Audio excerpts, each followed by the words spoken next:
مکتب های تاجیکستان در واقع طلبه یا همون خواننده رو یک طرز بار نمیارن که در او یک تفکر انتقادی شکل بگیرد، بلکه طلبه رو تنها مرید و مطیع میسازن.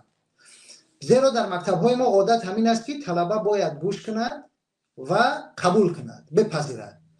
هرگز در مکتب های ما با یک طلبه آموخته نمی شود که هیچ چیز، هیچ مسئله را او نباید بدون دلیل قبول کند و نمیگذارد که حتی یک بار هم یک طلبه نظری خودش رو داشته باشد. او باید همون نظری رو بپذیرد که معلم او میگوید. حتی در دانشگاه های ما متاسفانه همین شکل تدریس تو هنوز ادامه دارد با کمال تاسف و این قاتل تفکر انتقادی است این روش. و در کشورهای دیگر باشد این نوع تفکر انتقادی از مکتب و دانشگاه شکل داده می شود. در مکتب و دانشگاه شکل می گیرد تفکر انتقادی و همین است که وقتی که یک جوان تاجیک از مکتب رو تمام میکند و به روسیه می رود، او عادت کرده است که با او هر کسی هر چیزی گفت بپذیرد و همین است که وقتی یک نفر می آید با او یک ایده یک کاری رو می دهد، یک تبلیغی یک گروه خاصی رو میکند و یک عملی رو با او پیشنهاد میکند، او دیگر قدرت تحلیل ندارد، تفکر انتقادی ندارد. به همین خاطر طبق همون گذشته ها وقتی اگر شما دقت کرده باشید بیشتر مردم ما برای چی؟ بیشتر جوانای ما به همین گروه های مثلا در این اخیر به داعش بسیار پیوسته بودن در گذشته و بعدا با این داعش خراسان میپیوندن تاجیکان.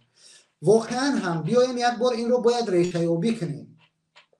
من معتقد هستم که اینجا یک عامل تنها در کار نیست، عامل های زیاده در این مسئله دخالت دارند، ولی یکی از عامل ها این است که جوانی تاجیک در مکتب این گونه تربیت می شود که هر کسی که با او درس داد و با او از مقام بالاتر از مثل معلم، استاد، نمیدونم تربیتگر با او چیزی گفت، او باید قبول کند و این درست است و این شکل تفکر در ذهن اون شکل میگیرد.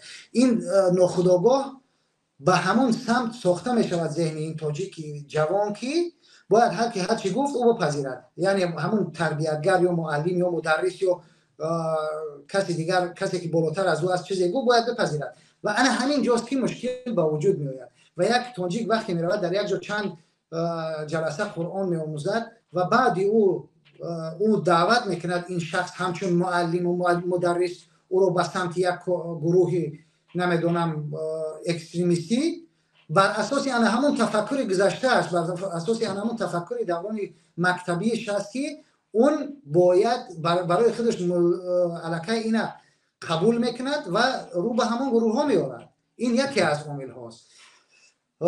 برای همین من یک چند چیزی دیگر رو میخواستم راستی اشاره کنم. عامل ها زیاده. همین مسئله که شوکت جان اشاره کردن که وقتی که آدم جای نمیابد که یک اندیشش بیان کند، یک اعتراضش بکند کمی، یعنی خفقان، همون سرکوب، محیطی بسته، بیایم یک بار فکر کنیم. واقعا هم اگر شما یادتون باشد اکه خوب فکر میکنم خوب یادتون هست که در سالهای گذشته پیشتر از سالهای 2010 اون طرف، حتی سالهای 2000 فکر میکنم همین وقتا بیشترین عملیات های تروریستی و اکستریمیستی در منطقه آسیای میانه از طرف حرکت اسلامی ازبکستان و گروه حزب التحریر انجام میشدن. شما شاید اینا خوب میدونید و اگر حتی من دنبال این گشتم در اینترنت، من جستجو کردم، بیشترین حرکت های اکستریمیستی و تروریستی از طرف این گروه ها بود و مردم میگفتن که بیشتر ازبک تبارها بودن.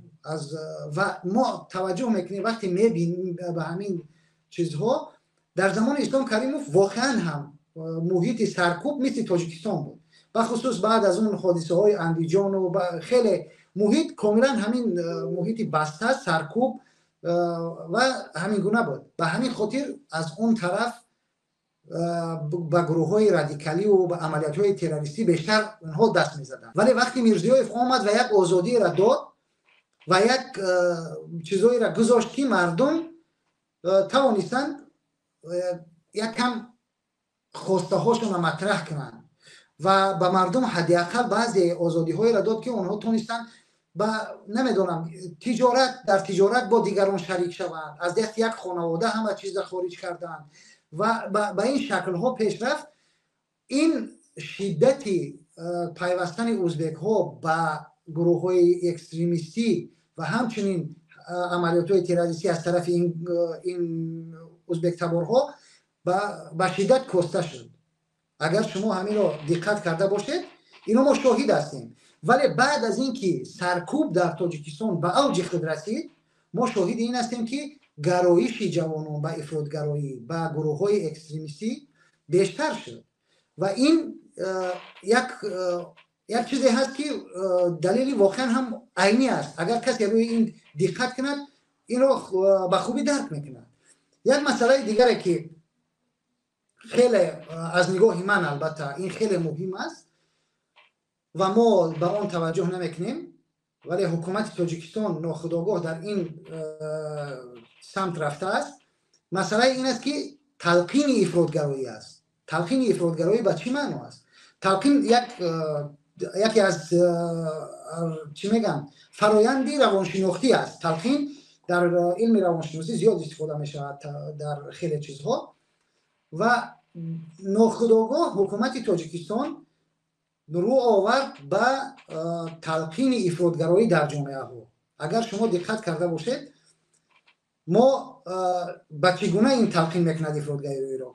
وقتی که حکومت تاجیکستان مثلا شخصیت های معروف مثل محیدین کبیری، مثل علیم شیرزمان، مثل زید سعید، مثل دیگر شخصیت ها را افراطی و اکستریمیست و تروریست اعلام میکند، وقتی شخصیت های مثل ذوقی سعید امینی، دلیر امام علی، غربتی و دیگران را اکستریمیست اعلام میکند، این در ذهن یک جوان نوپخته، نورسیده، یک جوان ناآگاه چی را شکل میدهد؟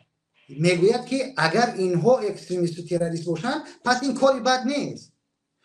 الکی این تلقین اکستریمیسم و تروریسم از طرف حکومت در بین جوانان است و اونها را ناخودآگاه به این سمت میبرد که اکستریمیست بودن، تروریست بودن اگر چیز باشد شما را به همین گروه ها دعوت میکنند، این یک چیزی بد نیست، این یک چیزی خوب است و یک جوان در این روند فکر میکند که وقتی که اینا اکستریمیست هستند چون اعتراض داشتن به این حکومت، چون نگاه های انتقادی داشتن، چون مثلا به بعضی از عملکردهای حکومت و مقامات مخالف بودند و اینها به این اکستریمیست و تروریست اعلان شدن، پس اونها این را طبیعی فکر میکنند که این طبیعی است که ما که این عملکرد حکومت رو قبول نداریم با هر گروه اکستریمیستی باید رو بیاریم و عملکرد اون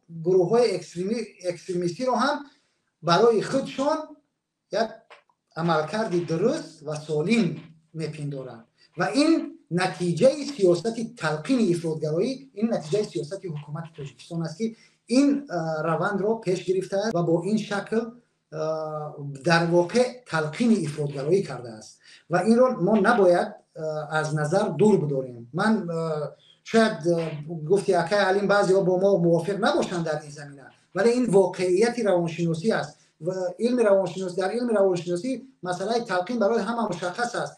گروه از تلقین برای انگیزه دادن به مردم استفاده میکند، برای مردم تشویق کردن به یک چیز استفاده میکند، ولی متاسفانه در این شب و روز ناخودآگاه خواسته یا ناخواسته حکومت تاجیکستان در بین نسل نورسی ما به همین گونه عمل کرده ایستاده است و تلقین افراطگرایی میکند به همین شکل.